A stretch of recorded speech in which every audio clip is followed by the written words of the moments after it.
L'Éternel est mon berger. Mais tu manqueras de tout. Je t'explique que si tu as toujours un cerveau qui fonctionne, les pauvres croient en tout le monde, sauf eux-mêmes. Ils connaissent tout sur les dieux, mais rien sur eux-mêmes. Vous savez, beaucoup de personnes utilisent des portables et les ordinateurs, mais inconscients de la puissance génératrice de richesse de ces outils. Après 3 ans d'utilisation, il y a des fonctionnalités qui n'ont jamais été sollicitées. Et c'est exactement ça le pauvre. Il n'est pas conscient de la puissance de son génie, de son cerveau, du miracle que son cerveau peut faire. Et je dirais même que les pauvres n'utilisent que 2% de ce que leur cerveau peut faire. Parce que les 10% ont permis à créer des avions, de l'intelligence artificielle, des portables, des trucs qu'on voit aujourd'hui, qu'on utilise tous les jours. Le pauvre est toujours accroché aux lèvres des autres. Il attend le miracle et l'aide des autres qui doivent assurer sa survie et garantir sa descendance. Crois-moi, tu manqueras de tout, même si l'Éternel est ton berger. Tu demandes à un pauvre de passer à l'action.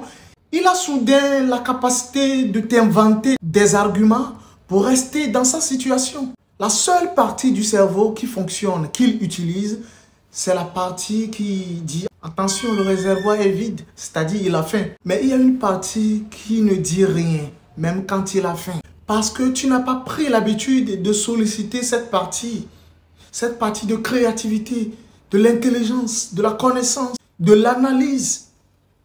Attention, je vous vois venir.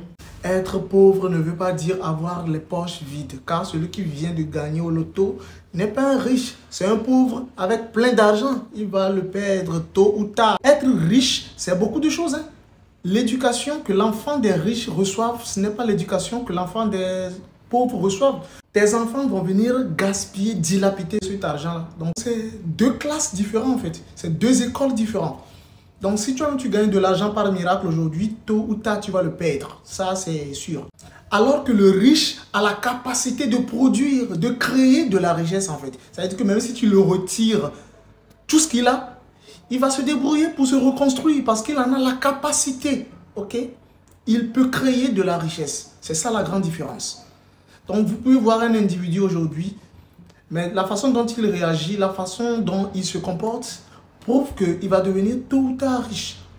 Mais il y a des gens, ils vont rester éternellement pauvres en fait. La seule caractéristique des riches, c'est qu'ils croient en eux-mêmes. Et pour croire en toi, il faut avoir une raison. Tu ne vas pas croire en toi en l'air comme ça. C'est-à-dire, ce sont les pauvres qui font ça. C'est-à-dire, il dit, ouais, je suis sûr, mais il n'y a aucune raison qui le pousse à être sûr du truc. C'est-à-dire, il attend le miracle, quoi. Il joue au jeu de hasard. Il y a un adage évêque qui dit, quand un aveugle te dit qu'il va te jeter la pierre, c'est qu'il a déjà le pied sur une pierre. Tu ne peux pas croire en toi sans avoir une raison.